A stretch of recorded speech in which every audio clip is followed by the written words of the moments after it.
Hey guys, DrDecks here. Today we are going to tell you how to stiffen up a deck. So if you like this video, don't forget to hit that subscribe button. Thanks for coming to our channel and hope that somebody gets something out of this video. So we have a large deck that we're building.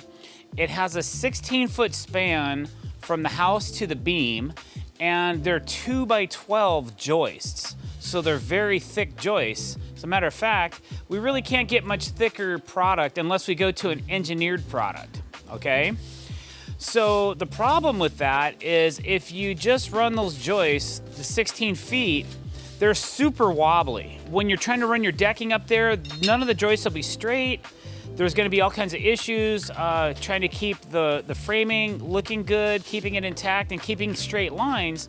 So what we're gonna do is we're gonna add some mid-span pressure blocking to the middle of the deck to keep it from the joist from moving this way, but also for deflection purposes to help keep it from wanting to dip, because we are spanning a really long distance. So with those two things in mind, we are going to run a 2x6. Instead of running a full 2x12, we can't do that because we are running a waterproof bladder inside of these joist bays as well. So we're only gonna use half the thickness of the joist bay for our pressure blocking, and we're gonna hang it low. While we do that, we're also gonna use some structural fasteners, some Fasten Master timber locks, so that we can have a nice tight fit and things won't squeak in the future. So that's what we're up to today. We're gonna start getting some measurements and start cutting down some materials and start getting those installed. Okay, so basically what I've done is I've taken a 2x6 and I've put it on the top of all the joists. And I've put one screw in the top of each joist, and I've completely done my layout. So the layout that's on the house and the layout that's on the far beam is what I did for the center of the deck. So all the joists now are nice and straight and ready to go. Then I marked the center line down the middle of this deck, and then I drew a line on each side of the joist. And I did that because I'm gonna use that as my center line, and then I'm gonna stagger the blocking in between all of these joists as we go down the line. So basically, I'm ready to go. All the prep work's been done. I just have to get some measurements now, and I'm just gonna measure out a few boards and show you how we install those to really stiffen this thing up. So the tops are all locked in. That's a temporary board. That board will be coming off a little bit later today once we get all the blocking in, and I'm happy with the way it's sitting. So we'll get to that, and then we'll get going on cutting the blocks in and getting them installed. So you'll see as I tighten up the clamp, it really tightens up this bottom edge. So now that I've cut this block the same distance as up here, I know that these joists are gonna be plumb to one another a little bit closer than if I just would have guessed on where to put the screws. Another thing this will do is it'll help tighten up the outside rim joist. We might add a few more blocks like this to tighten it up where our railing's gonna go, but it's a good start for us to keep that going as well. So just really trying to lock this deck together and keep it from being so wobbly in the middle. And again, like I said before, to help with some deflection when there's more weight towards the middle of the deck or bouncing going on, or people are walking or jumping, you're gonna get a little bit of deflection in the deck. So these blocks are gonna help with that, keeping the deflection from wanting to be as bouncy as it is normally. Okay, I kinda like that. I'm on my lines because I've already pre-drawn all these lines, so you don't have to put a square up in here to do this. Then I have my 4-inch Fasten Master timber locks.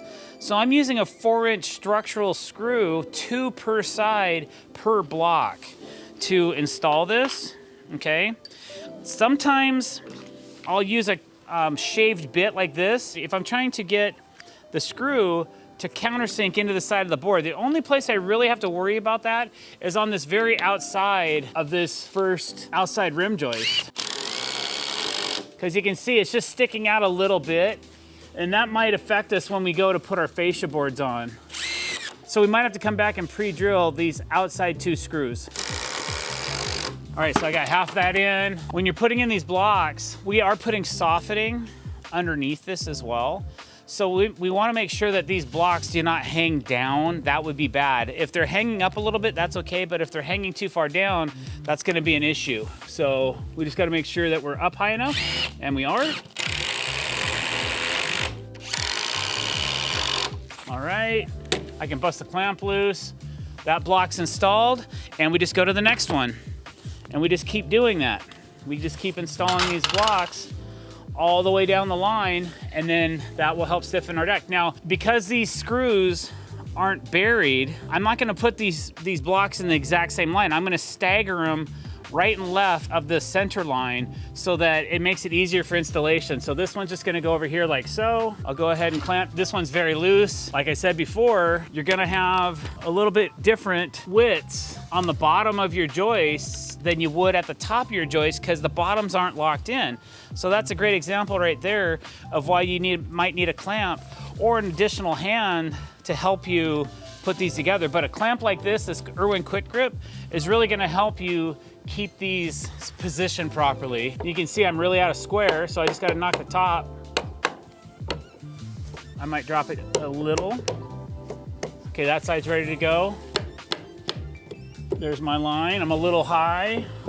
Sometimes you may have to wait to do one side because if you keep banging both sides, one side might be too low. So you might have to fasten one side together and then come back and fasten the other side after the fact, after you bang it back in place. I'm gonna grab 2 screws. So now that these 2 boards are staggered, I can easily get my screw into this side as well.